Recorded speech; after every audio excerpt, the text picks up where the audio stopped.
Namaste, Sweat Magic Sangha. Shivani here, coming with a little mini workshop about a Ayurvedic super herb that can serve everyone beautifully.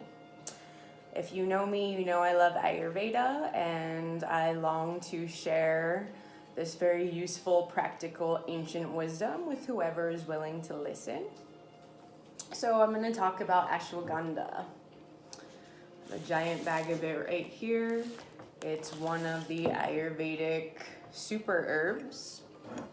So what would constitute something as a super herb? First of all, we hear a lot of hype about superfoods and blah blah blah. So a super herb is going to be generally good for everyone, because we are all very unique in our constitutions and how we're made.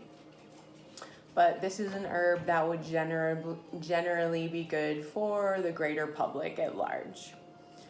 Another characteristic of something being super is that it works on all levels. So it nourishes many systems, it has many different benefits, working with the body as a whole. The third is the energetics of the herb. What do I mean by energetics? Well, everything in life is made up of the 5 great elements: earth, air, fire, water, and ether. And we can connect to deep alchemy for our health through the elements. So ashwagandha here is definitely earthy, it's sweet, it's bitter, and typically something that is bitter, it's also astringent. Bitter, astringent, and sweet tastes would be cooling to the system, to your metabolic system. So cool you down. But this herb takes a different energetic pathway. It becomes warming. So it's not following the normal pathway from the flavor to the energy. So this gave the yogis some ta-da moment that this is something special here that we hold. So the energy of each food has a rasa, a flavor, a virya, which is an energy, a vipak, which is a post-digestive effect. So is it building and tonifying, strengthening, or purifying, basically. And then it has what's called a prabhav. So a prabhav is what is the herb's intelligence? What in the body does it have an affinity for? So this herb, ashwagandha, which is the root of a tomato, takes a different energetic pathway.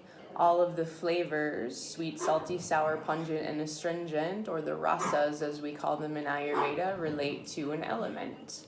So although, again, this is bitter, astringent, and sweet, which would normally be cooling, it takes a warming metabolic pathway, so it warms us.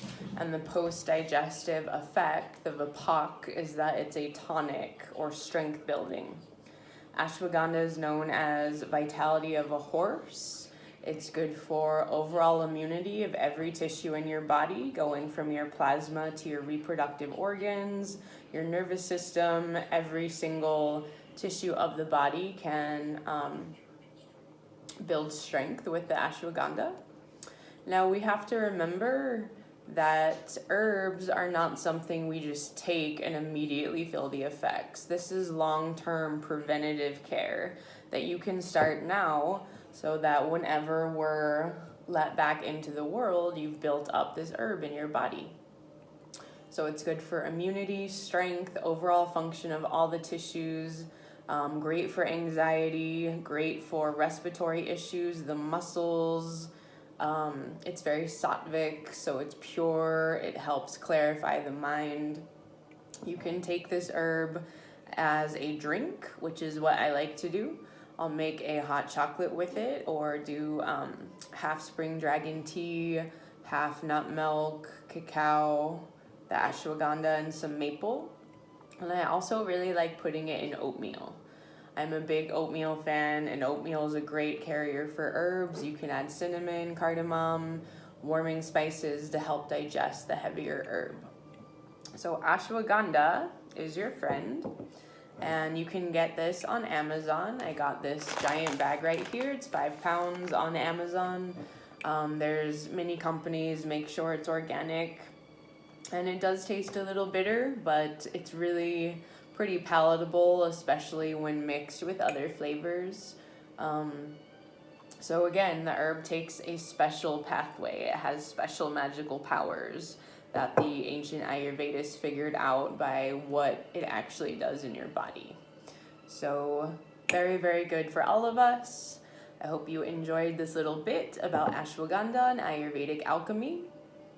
By the way, alchemy means combining 2 elements to make something new. So again, elements. We are made of elements: earth, air, fire, water, and ether. Earth is our bones, our structure. Water is the fluid in our bodies. Fire is our metabolism and enzymes in the liver. Air is the oxygenation and breath. And space are the spaces and crevices of the body. So this relates on a very practical level to what we can actually feel in our body and is reflected in every substance in the universe, including ashwagandha. So I implore you to try it and let me know how that goes, especially if you're anxious. I certainly suffer from anxiety, and this has helped me a lot. Takes a couple tablespoons a day, and probably 1 to 3 months for an herb to really build up in your system and create a relationship with your body. So I'll see you guys later. Namaste.